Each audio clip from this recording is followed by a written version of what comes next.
Hi guys, and welcome to another quick process builder technical tutorial. In this edition we're going to look at managing decisions. So here we have a very simple process. We do some validation of some data and then a review, but following that we wish to take different actions depending upon the outcome of the review. That says that we need a decision. So I'm going to add a step, and we're going to say that the type of the step is going to be a decision, and we'll say approved question mark.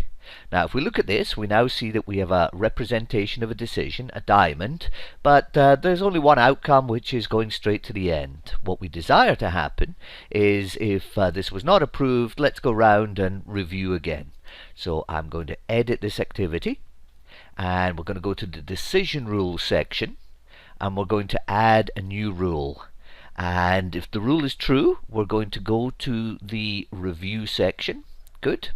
And we're going to add a condition which is going to govern when we transition there. So I'm going to say approved is false. We're going to re-review it. And if we say OK to all of this, we now have a new path here which says that we'll go to the review. That's great. We like that. So that's how one would use a decision. So let's make some changes to this. Let's say that instead of just making a simple decision, what we want to do is we want to go on a different path. We want a different path to be executed. So I might select add path, and now I've got a new component here. Let's go and add a step, and we'll call this step, what shall we do? Make changes. And now we've got a step here. We validate, we review, approved, yes, we're done. Not approved, we make changes, and then we probably want to go back and review.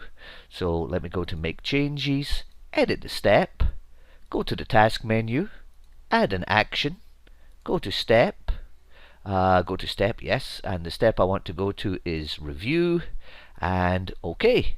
And we now have a process which looks like this. Make changes takes us to here. Now what we want to do is delete this end event, and now we have what we want. So we come in here, we validate, we review, we go to approved, and then from either approved we go to the end, or we make changes and go back to review. And that is how one defines decisions within a quick process builder based process.